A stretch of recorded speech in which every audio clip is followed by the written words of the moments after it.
Bon, plongeons directement dans le vif du sujet. Le système migratoire européen, c'est un véritable casse-tête, n'est-ce pas?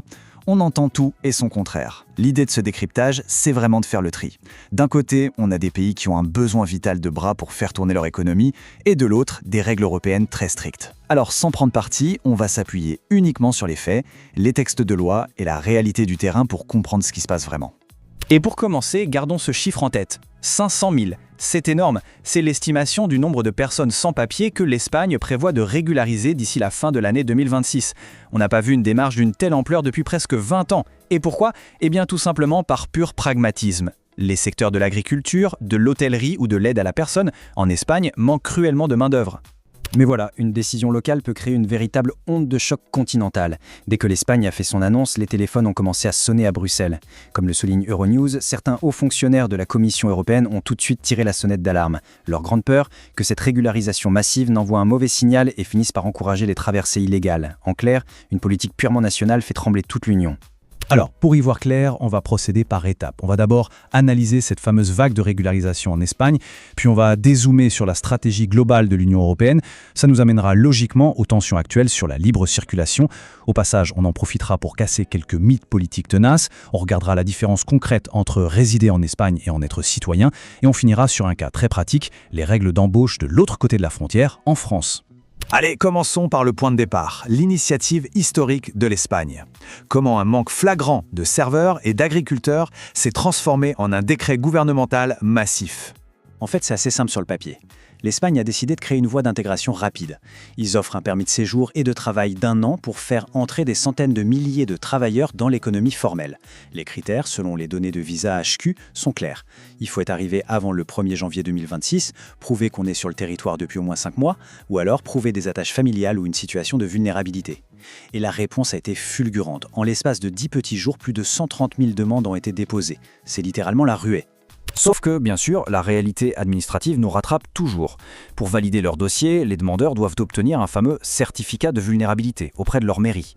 Et là, c'est le goulot d'étranglement total. Les files d'attente s'allongent, les guichets sont complètement débordés. Bref, une mesure pensée pour aller vite se retrouve brutalement freinée par la lourdeur du système local. Pendant que l'Espagne gère ses files d'attente, prenons un peu de hauteur. Que fait l'Union européenne sur le long terme ? Eh bien, la grande machine bruxelloise travaille sur ses propres règles. Le document officiel que l'on a épluché, c'est cette fameuse proposition de directive européenne de 2022. Son but ? Redéfinir noir sur blanc ce que veut dire être un résident légal en Europe. Et quand on essaye d'harmoniser les systèmes de 27 pays différents, croyez-moi, c'est un travail titanesque. L'objectif principal de Bruxelles est limpide. L'Europe a cruellement besoin de compétences et cherche à simplifier les démarches pour attirer ses talents. Ils veulent créer un vrai statut harmonisé de résident de longue durée pour toute l'Union. Mais attention, les textes sont très prudents. Le droit de bouger d'un pays à l'autre au sein de l'Union n'est absolument pas automatique. Il reste soumis à des conditions super strictes que les États membres ne sont pas prêts à lâcher. Et c'est exactement là que ça coince. C'est le moment précis où la décision souveraine d'un pays percute de plein fouet les angoisses de ses voisins européens. Les sources comme Euronews montrent un vrai dialogue de sourds au sommet de l'Europe. D'un côté, on a des responsables qui s'inquiètent ouvertement, persuadés que l'Espagne crée un appel d'air pour l'immigration irrégulière. De l'autre, des figures comme le commissaire européen Magnus Brunner rappellent une vérité juridique incontournable. L'Espagne est un pays souverain et régulariser ses travailleurs, c'est sa stricte responsabilité nationale. Il n'y a pas l'ombre d'un consensus. Bon, mettons la politique de côté un instant pour regarder les textes de loi froids et implacables. C'est le meilleur moyen de séparer le vrai du faux. Car il y a une question qui enflamme les débats en ce moment. Est-ce qu'un travailleur qui vient d'obtenir ses papiers en Espagne peut, du jour au lendemain, faire ses valises et s'installer en France ou ailleurs ? La réponse courte, c'est non. Totalement non. On entend souvent des personnalités politiques, comme Jordan Bardella, affirmer que ces travailleurs vont affluer librement en France et bénéficier inconditionnellement de la sécurité sociale. Mais les fact-checking sont catégoriques. La réalité, c'est que ce permis espagnol d'1 an, il est valable uniquement en Espagne. Il lie exclusivement le travailleur au système de santé espagnol. La seule chose autorisée dans le reste de l'espace Schengen, c'est du tourisme, limité à 90 jours. L'idée d'une installation libre et inconditionnelle, c'est donc un mythe absolu. Pour vraiment saisir la nuance, il faut bien comprendre ce qu'on accorde exactement à ces personnes. Car il y a un gouffre énorme entre le simple fait de résider quelque part et le fait d'en devenir citoyen. Regardez bien les données qui nous viennent de Jobatical. Obtenir la résidence permanente, ça permet de vivre et de travailler en Espagne indéfiniment, certes, Mais pour obtenir la fameuse mobilité illimitée en Europe ou le droit de vote, bref, pour avoir le package complet, il faut la citoyenneté. Et là, c'est une toute autre histoire. On parle généralement d'une décennie entière de résidence continue, et la plupart du temps, il faut même renoncer officiellement à sa nationalité d'origine.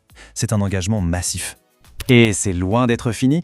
Devenir citoyen espagnol, ce n'est pas juste une question de patience. C'est un véritable parcours du combattant pour s'intégrer culturellement. Il faut passer des examens de langue stricts, réussir des tests de culture générale très précis, sans parler des années de traitement administratif. Autant dire que ce passeport européen, on ne l'obtient pas en un claquement de doigts. Alors, imaginons maintenant qu'une entreprise française veuille tout de même recruter l'une de ces personnes. Comment ça se passe concrètement sur le terrain ? Eh bien, le service des ressources humaines va s'arracher les cheveux.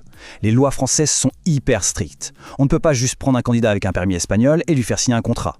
L'entreprise doit d'abord vérifier le titre de séjour, puis demander une autorisation de travail explicite et surtout prouver qu'elle a essayé de recruter localement. Ça veut dire publier l'offre sur Pôle emploi pendant 3 semaines entières pour démontrer par A plus B qu'aucun candidat en France ne faisait l'affaire. Bien sûr, il existe quelques exceptions, mais elles sont triées sur le volet. On peut contourner l'étape de l'annonce sur Pôle emploi uniquement si le métier figure sur la liste officielle des professions en tension ou si on recrute un profil ultra qualifié avec un niveau master et un salaire bien au-dessus du SMIC. En clair, le filtre à l'embauche en France reste extrêmement puissant. Alors où est-ce que tout ça nous mène ? D'un côté, on a des pays qui étouffent économiquement sans main-d'œuvre, et de l'autre, des peurs politiques énormes autour de nos frontières. Comme on vient de le voir ensemble, la loi européenne est un labyrinthe ultra rigide, bien plus complexe que les discours qu'on entend souvent. La vraie question avec laquelle on va se quitter aujourd'hui, c'est comment le continent va-t-il réussir à faire tourner ses hôpitaux, ses usines et ses champs dans les années à venir, tout en gérant cette pression politique ? Ça, c'est le grand défi de demain. C'est tout pour cette analyse, merci de l'avoir suivi.